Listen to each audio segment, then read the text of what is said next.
Well, and that's what I find interesting too, because like you see it so much in memes and on the internet there on college football Saturdays when teams are on the sidelines, they're holding up different play cards and there are all these different photos and different things, right? And it's kind of funny sometimes, but it's a great way to kind of communicate and get the play call from the sidelines, especially if you're in opposing territory with loud fan bases and that sort of thing. But I think also from that standpoint of working up from the booth, getting the play call down to the sideline and then into the huddle is something that you kind of have to worry about, right? Especially with play clocks and making sure you have the substitutions and everything. So, as a young coach, I'm kind of interested in how you did that this year, and maybe now that the season's over, how do you think you can kind of become more efficient on that?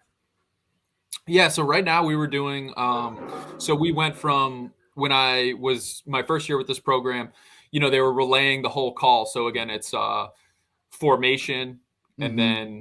then, play call, and we have a number associated with it. The first digit is either the ball carrier that's going to get the ball, Mm-hmm. and then or whether it's a pass or a run and what protection. So there's a lot of things to relay, and then the name of the play. And then the second number, indicates which right or left, Mm-hmm. Mm-hmm. So it was kind of a mouthful. And so the way we simplified it was I would call the play down to the running backs coach, who would, tell the quarterback just the formation and then a number associated with it. So we ended up having, anywhere from, depending on the week, 50 to 60 numbers with individual plays, with the direction and Mm-hmm. then the name. So it got pretty tight. We'd like to get to the point where we can signal in those plays, whether through signs. Again, a lot of it.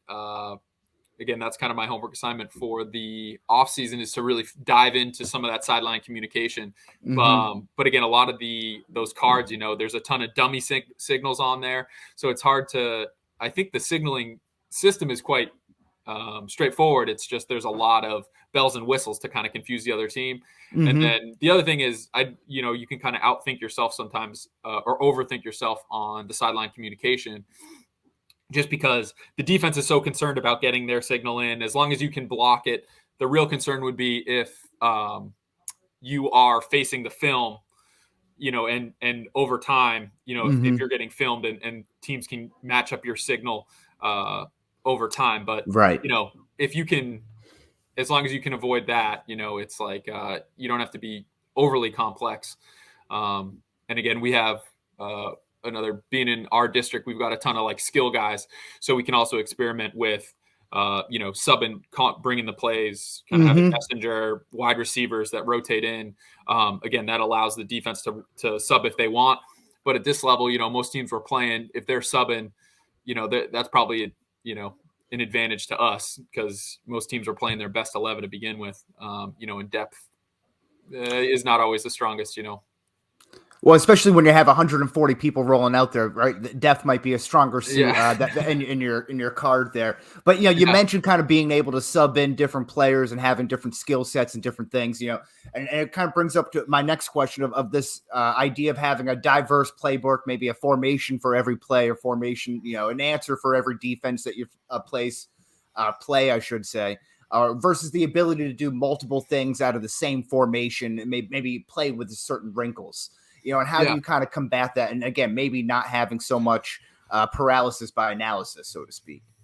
Yeah, so this year, and again, as being a Chip Kelly, Mike Leach guy, those guys are kind Mm-hmm. of renowned. Chip's gone more towards like some heavier packages with more tight ends, but he was kind of classically 11 personnel, and Mike Mm-hmm. Leach is almost exclusively 10 personnel with a couple 20 personnel. So it's either one back with four wide or two backs. So again, it's kind of being simpler personnel wise and formationally, and then being able to hit every point of the field. So what we ended up doing is we ran a lot of pistol this year with like a sidecar, kind of a fullback. So that allowed us to run to the strength. We could run ISO, we could run toss, or what we called a QB follow, which was basically like a QB kind of lead, just off tackle, with both the Mm-hmm. fullback and the halfback leading. So those were kind of our, right, you know, downhill run game with ISO, intermediate with the QB follow, and then the quick hitter outside, just to make sure that they were, honoring our speed and making sure that their overhang, whether it be an outside linebacker or a walked up safety, wasn't getting too involved in what was going on in the box. And then backside, we can run, just a kind of an ISO the other way. And then, we can run counter, and then we would like to run speed. We run speed option off the backside quite a bit. So that was like a way for us to, we can hit all facets with our run game. We can hit everywhere and kind of keep the defense honest. Again, we ran into a lot of teams that initially the counter, once we kind of introduced that, was really killing teams. But then a lot of teams started loading up to the weak side. So then toss became kind of, for our last 2 or 3 games, we just hit a ton of stuff on toss. And again, we'd like to be a little bit more vanilla rather than adding a play for every situation, or anytime you scout a team, you're always seeing things like, oh, this could work. But rather than tailoring a new play for what you think would work, I would rather try to fit it into what we've already done. And then what we saw, especially with the counter, and then what we called it the G power, but it was just like the pulling backside guard with then the fullback being replacing for what the backside tackle would do. So instead of being, they call it a GT counter, guard tackle power or guard tackle counter, it would be like a guard fullback counter.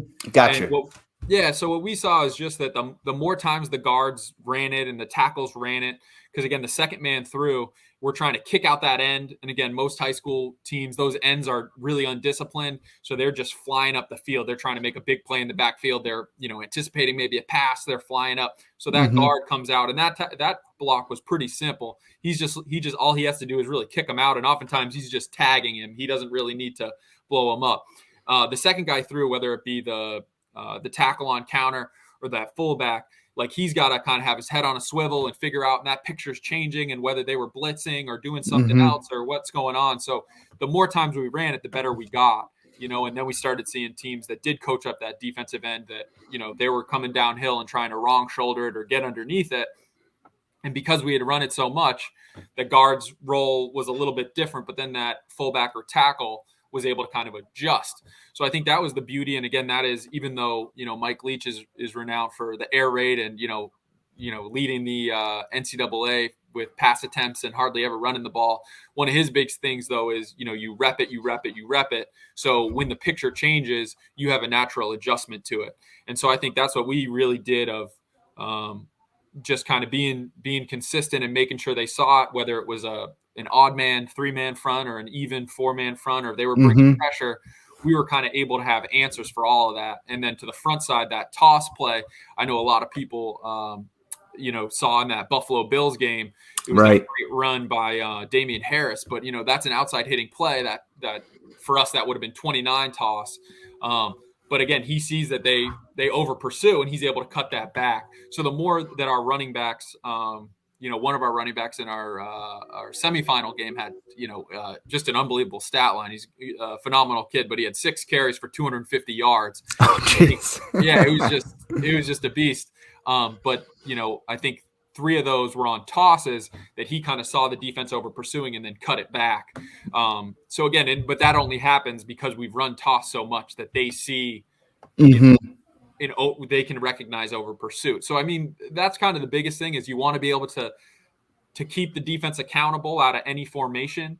And then the only problem I had is the more you add, again, most of our guys are 2-way guys. So I'm only getting really, Monday's kind of film and a light kind of introduction. Tuesday's an offensive day. And then Thursday, defense, Wednesday we'll get maybe 15 to 20 plays of offense just to stay sharp. And then Thursday we're getting into kind of what we call our perfect practice, kind of our pregame. So you really don't have as much time as you'd like. When you get to the college level, you've got your offensive and defensive platoon.